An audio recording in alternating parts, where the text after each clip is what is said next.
Vi radite na jednom interesantnom projektu, prevođeno na nekoliko jezika, među ostalim i na albanski će biti uskoro. Hoćete li biti ljubazni da nam nešto kažete o tom projektu?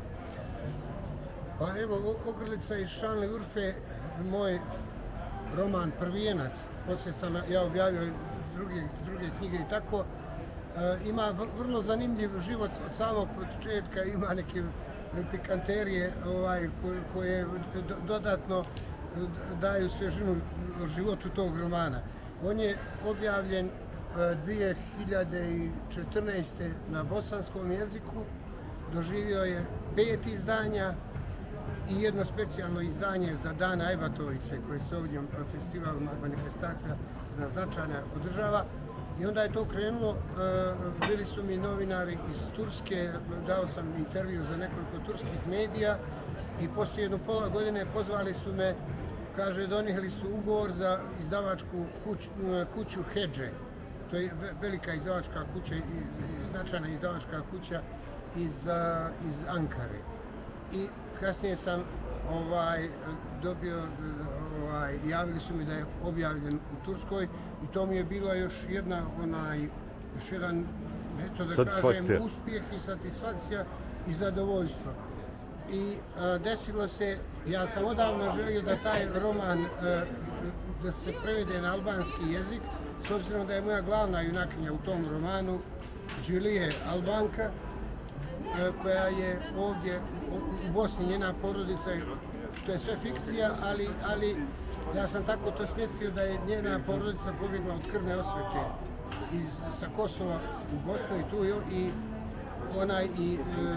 ovaj moj glavni junak Sinan imaju jednu ljubavnu, bezvornu, stidljivu, kako to Albanka, pogotovo i te albanske norme nagoveštavaju i dozvoljavaju i tako.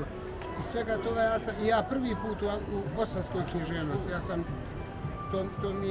to znam i to mi je i Istan Taljić, rahmetli književnik, naš poznati rahmetli Istan Taljić, koji je radio i recenzije, on je napisao da ja kao bosansko-hercegovački pisac, a i crnogorski, jer sam iz Tuzli, kod Podgorice.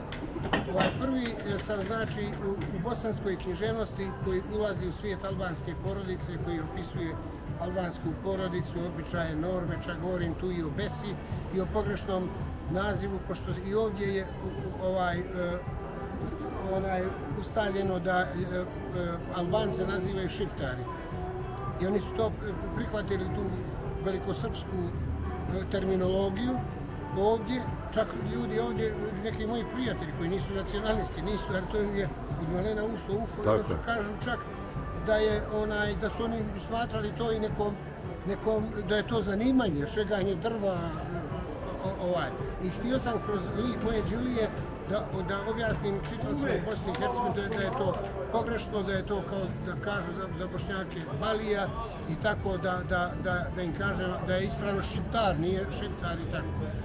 Tako mi je, jako sam sretan što će sad knjiga biti objavljena na albanskom jeziku, onda se nadam da će to i na Kosovu, u Albaniji, u Crnoj Gori, u Malesiji mojoj, tako da to promovišemo i volio bi da dođe do što više čitalaca na albanskom govornom području, jer tu ja opisujem i previranja prije rata, pa onda ratni period, počinje radnja u srpskom logoru. Je li to historijski roman? To je fikcija. Fikcija, da. To je moja fikcija, ali sam se kao novinar, dugo sam pratio i suđenja ratnim zločincima i sve to. I onda tu sam napisao mnogo tekstova kao novinar. Onda sam poželio da odem korak dalje i da napravim knjigu i to je roman. Ja sam slušao ta suđenja, imam sa suđenja nekih momenata, mučenja, onoga, nešto sam od toga iskoristio, ali uglavnom to je fikcija i radnja. Napisao sam roman tako da se ne imenujem grad u kojem se dešava radnja.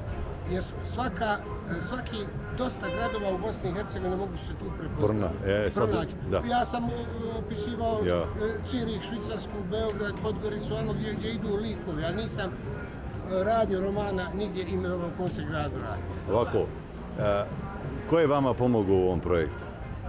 Mislim na ovaj izdavački poduhvat na albanski. A to je moj prijatelj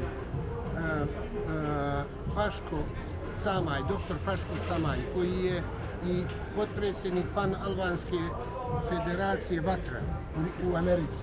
Znači, to je federacija Albanaca u Americi. On je došao do tog mog romana, još je knjiga preko našeg zajedničkog prijatelja.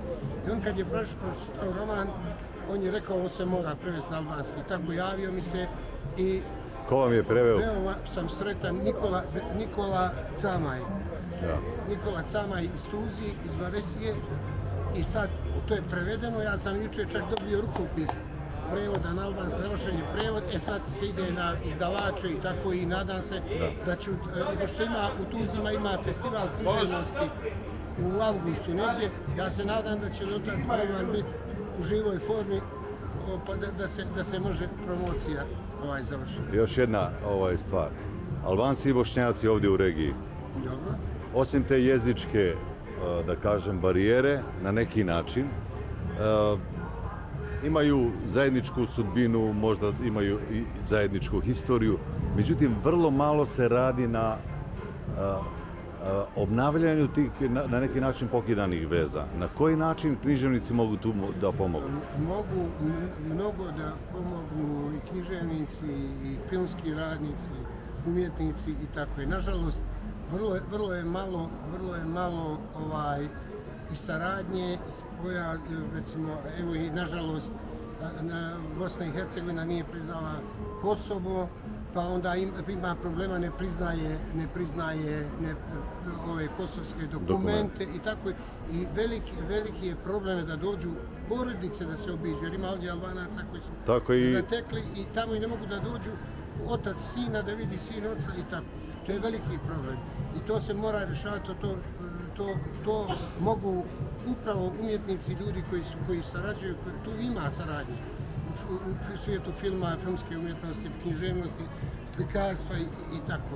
I ja mislim da se kroz jedan pritisak umjetnika, podrazumijevam tu sve ljude koji se bave raznim vidovima umjetnosti, stvaraoci, oni mogu itekako da izvrše pritisak na politiku, na međunarodnu zajednicu, da ona ako treba reaguje na Kosovu, međunarodna zajednica, ovdje međunarodna zajednica, da kaže dajte više, ako se može putovati normalno Albanac u Beograd i tamo, zašto ne može u Bosnu i Hercegovini? I to je veliki problem.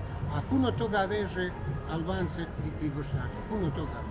I zajednička istorija, i stradanja, i još mnogo toga. I trebali bi da se nađu, da sarađuju, da stvaraju zajedničke neke vrijednosti i nema razloga da tako ne bude.